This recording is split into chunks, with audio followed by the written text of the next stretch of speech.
disruptive developments, calling for radical innovations.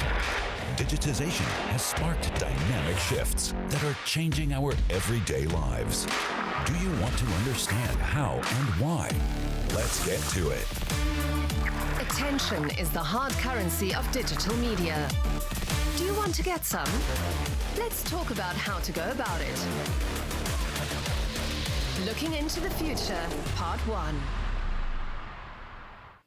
And I'll be discussing that with 4 panelists today. First of all, I have with me here on the stage Mr. Philip Justus. Philip is the Vice President at Google, responsible for Central Europe. That means responsible for 36 countries. A warm welcome to you.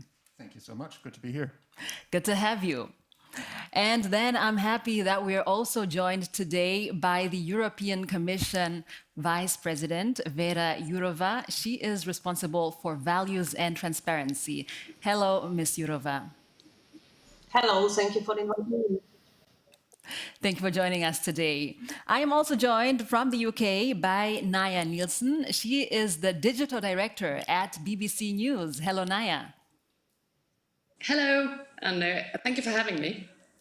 Thanks for being with us. And the fourth person on my panel is Julia Becker. She's the chairwoman of the supervisory board of the Funke Mediengruppe. That is one of the largest publishers here in Germany. In fact, they're actually based here in North Rhine-Westphalia. Welcome to you as well, Julia Becker. Hello, thank you very much for having me, and good morning from Essen. Good morning to you in Essen. All right, so we are looking at the relationship between media publishers, media houses, and also third-party platforms. That is my camera right there. Third-party platforms, for example, Google, Facebook, and other social media outlets. Now, we will be talking about Google a lot because we have a Google executive here, but of course, we also want to include other platforms as well in this discussion. So I want to start with you, Vice President Jourova. You are responsible for, among other things, making sure that there's media freedom here in Europe and also making sure that there's media plurality. So as a regulator, the EU, of course, has the power to create a win-win situation between the media outlets and also the third-party platforms. How exactly do you do that? Yes, thank you very much once again for invitation to the Media Global Forum. We are, of course, in the role of the regulators, but also facilitators, because regarding media, we do not have extremely strong competencies, speaking about legal competencies here.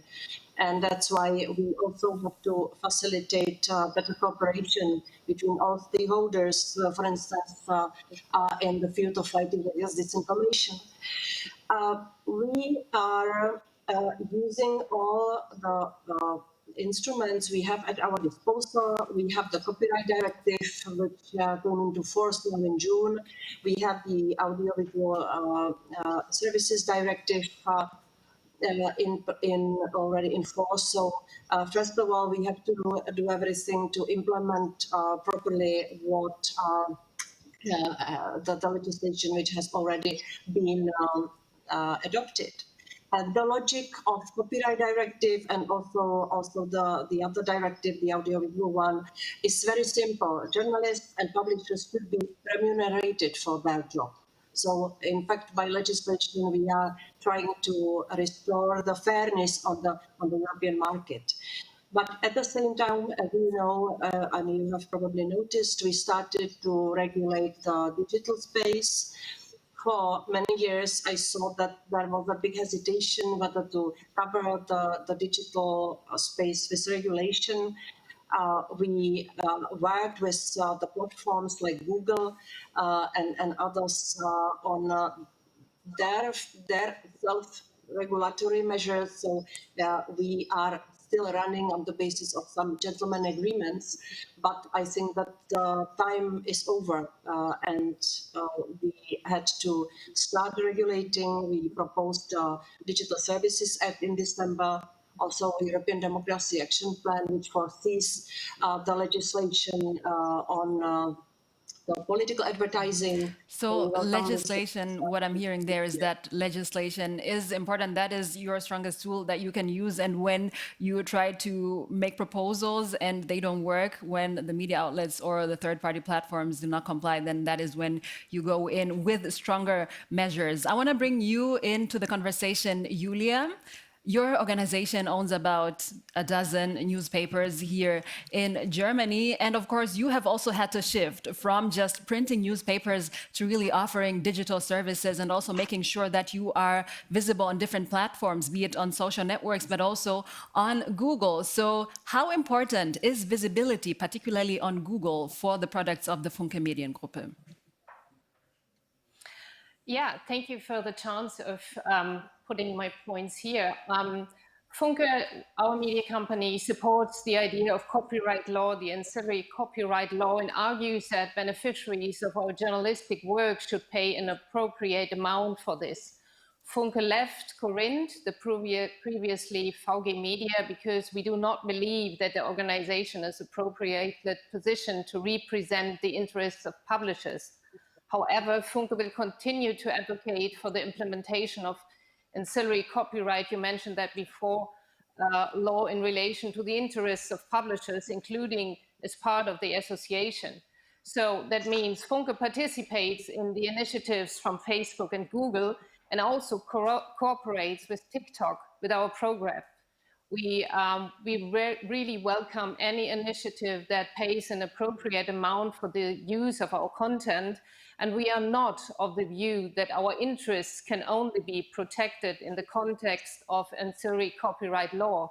Cooperations like these with the platforms allow us as a media company to gain new experience and should ideally serve as a transition phase until the ancillary copyright law is legally regulated in an effective manner. To this end, Funke sees cooperations with platforms as a positive step towards fair remuneration for the direct and indirect use of our content, So you want to make of whether sure this is based. you as a publisher, you want to make sure that you also earn your fair share from the products that you are putting out there that can be used freely by people online. Naya, you are the digital director at BBC News. There's always been this love-hate relationship between many media outlets and third-party platforms. For example, I'm going to mention it again, Google. So why do you think that is the condition that we're in at the moment? I think that is maybe quite natural. I was a visiting scholar at Stanford University in 2014, where I studied the platforms quite a lot. And I think we in the media business, we have to admit that some of the disruptive and digital developments that the platforms have made are simply just something people like and that are very user-friendly to people. And of course, for us, it has been a bit of a, I would say, a pace, even a race, to get to a point where our platforms are also user-friendly in the same way. And there is full of problems with how journalism is surfaced and made prominent in third-party platforms. But I think we on the media side also has to recognize that we had to develop and innovate. And luckily, what I'm seeing around the media market is that is what we're doing now. So you are dependent on these platforms for them to spread your content out there, but maybe not very happy with the way the relationship is and also with the way that content is displayed, for example. Can I just say that? Yeah, sure. I think it is a really mixed picture, and I think this, sometimes it becomes a little black and white. I think there are elements of what social media and search engines do that is not good for journalism and for media. But there are also other elements where we've been able to reach audiences that we were never able to reach before. So just let's keep this nuanced, would be my plea. Absolutely. That is what we're here to do. And of course, we want to have a constructive talk and discussion at the end of the day. Now, Philip, you have been listening to what the people have been saying. You are responsible here for Google. You represent Google in 36 European countries. And you've heard that there is some dissatisfaction with the way things are going between the media and Google. Are these things that you are addressing for the future and you're working on? Absolutely. I think we have a long history of working with both publishers and broadcasters. I think the relationship status, if you were to look at it from a social networking perspective, you could say it's complicated. We have a multifaceted relationship with many publishers and broadcasters for many, many years. It starts with users that look for content, and we don't offer the content ourselves as a search engine or as YouTube, which also is part of the Google family.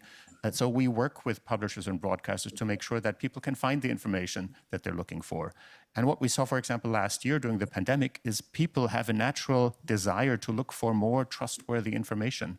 The amount of searching for trustworthy information has never been higher than in the time of the pandemic, and that has actually sustained into this year.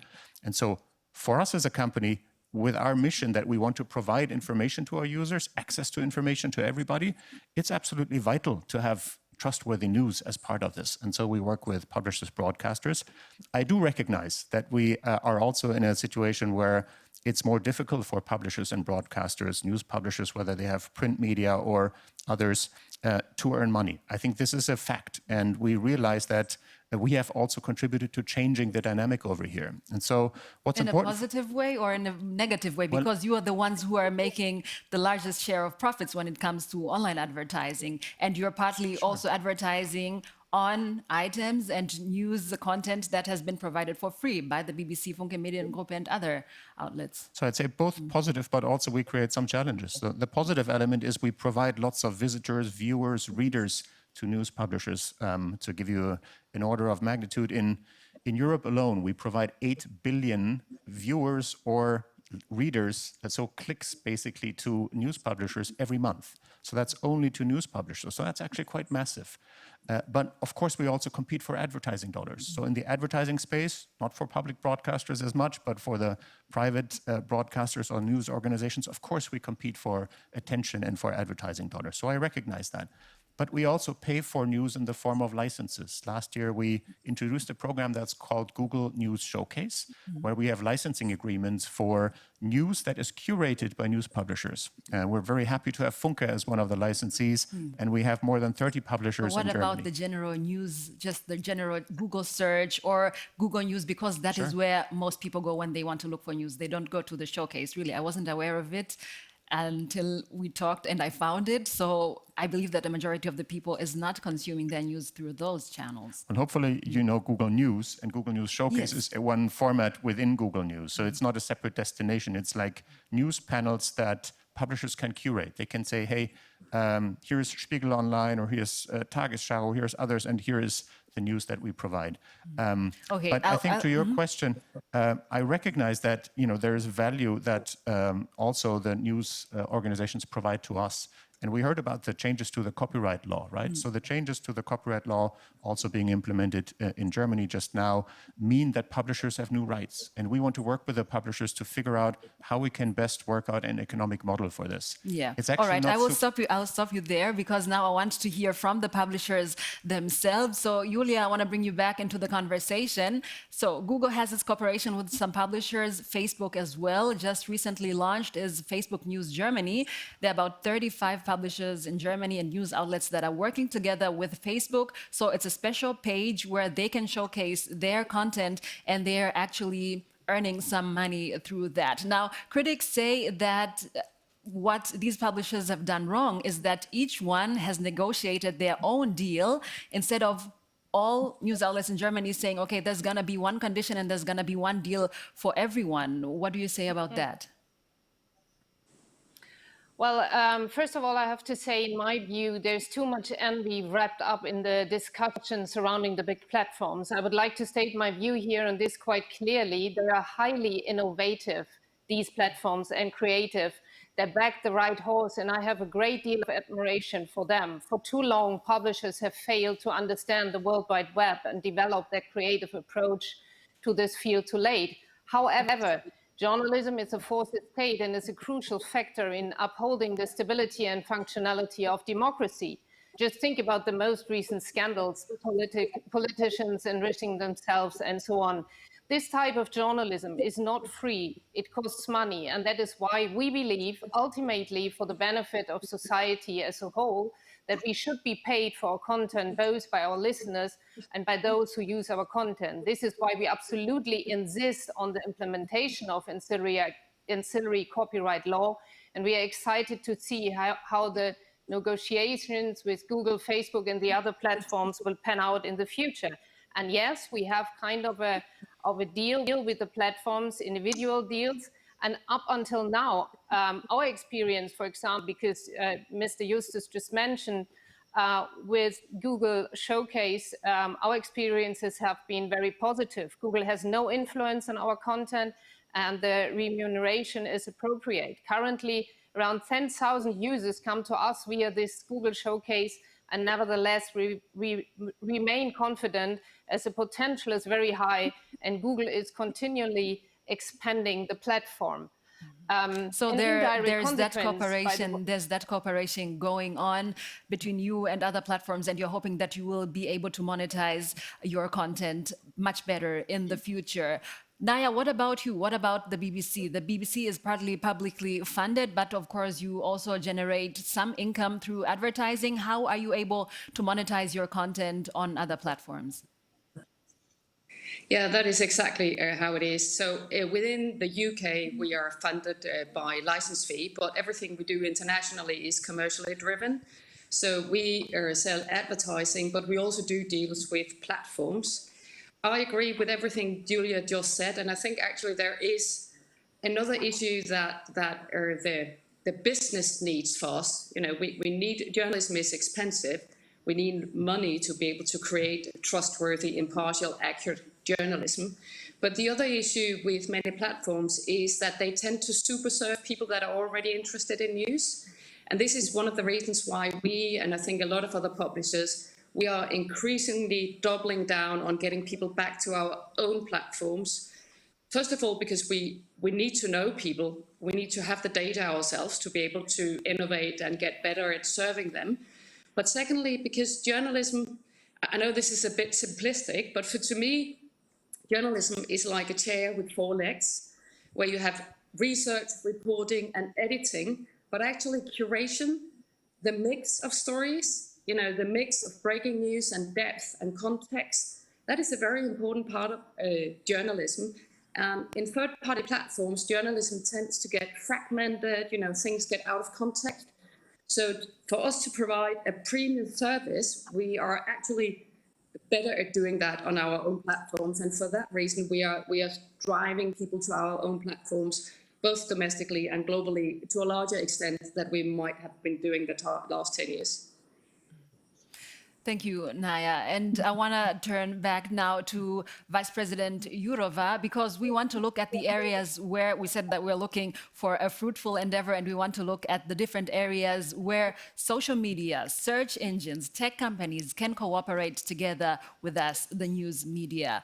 And you just recently said that you want to beef up the laws in the EU because the third-party platforms, they are not really cooperating the way you would want them to when it comes to fighting misinformation and fake news online, which is, of course, one big topic that we're facing at the moment. So why are they not working together with you, and you have to really threaten them with new laws? Well, in fact, they are cooperating. I do not belong to those politicians who keep bashing the digital platforms and accusing them of all the bad things we are facing now. They are cooperating, but we need to do better. I would mention 3 lines where we cooperate, where I said before, where the Commission plays the role of the facilitator. It's a fight against hate speech and illegal content, where we adopted already legislation, so we will have legally binding rules. Then the consumers' wealth. So this is the line where we are pushing the platforms to do more to guarantee that the only safe products will be sold online. And the third part, and this is now the hot topic of these days, is how to fight better against disinformation. And here we are now proposing the platforms, but also advertising industry to sign under the new Code of Practice Against Disinformation, which really requires proactive cooperation, proactive detecting of the harmful content, working with the fact checkers who should be paid. So again, this is about the money, and who should provide the platforms with the evidence, with the facts which have been proven, which have been verified, and the disinformation should be labeled instead of removed. You may know that I come from from former Czechoslovakia. I remember very well the one only official doctrine, which was pushed from the political side. And I do not want to see this in Europe. So we do not want to introduce any regime which will authorize somebody to be the arbiter of the truth. It must not be me, it must not be a minister, it must not be the boss of Google or Facebook. We have to do it in a different way to have the internet space where the truth and the verified facts will be visible and read by the people. And I liked what Philip said, that they noticed, and also the publishers already confirmed to me in the past, that they noticed that there is a higher desire or hunger for the truth, for trustworthy information. And I think this is a much better way to promote this and to provide the people with trustworthy information, rather than introducing some kind of censorship, which I would really hate to see in Europe. Yes.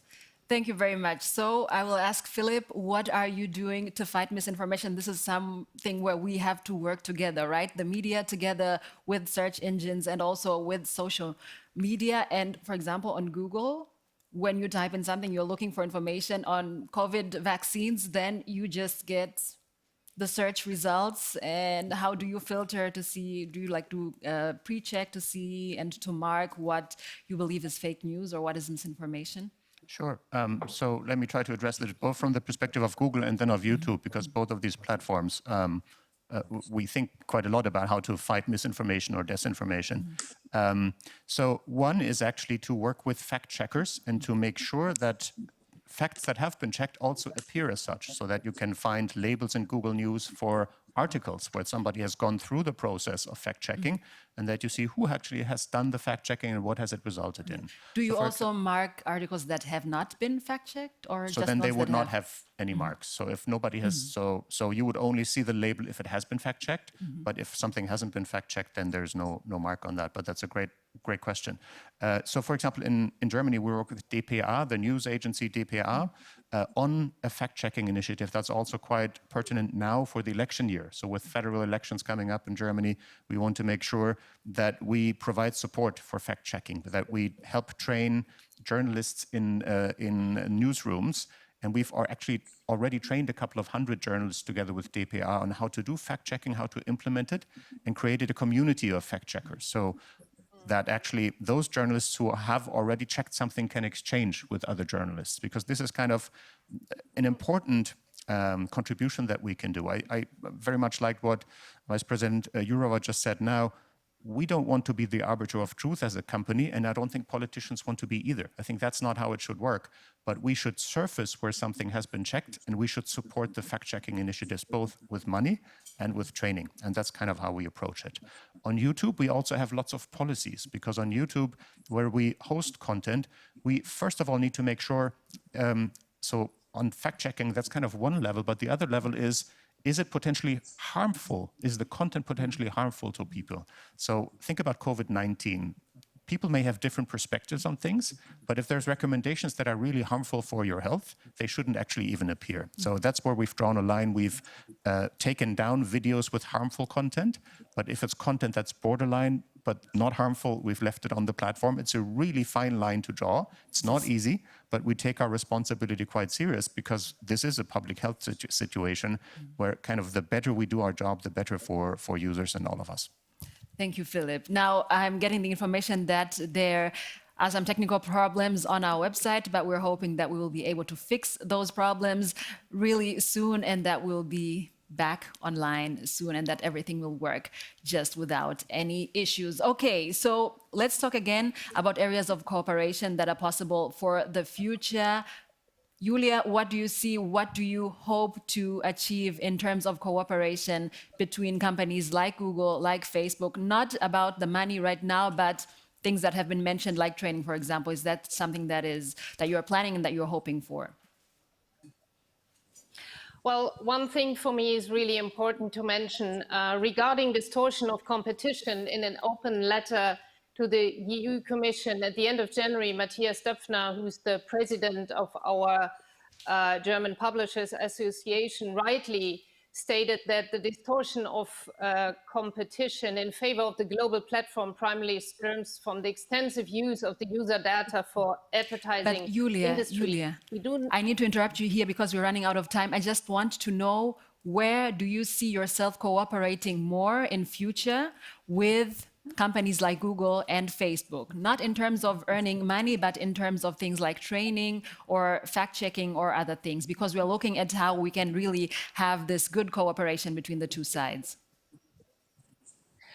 Well, for me, it is important that the cooperation with the platform is really a big support for us to improve our digital competence and to gain more digital subscribers. But we see the danger that our content in the hand of platform, this knowledge does not belong in the hands of the private sector and certainly not in the hands of the state.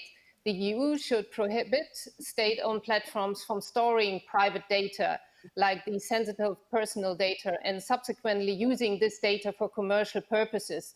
This must be put into law. It would change the platforms, and then it would change the world.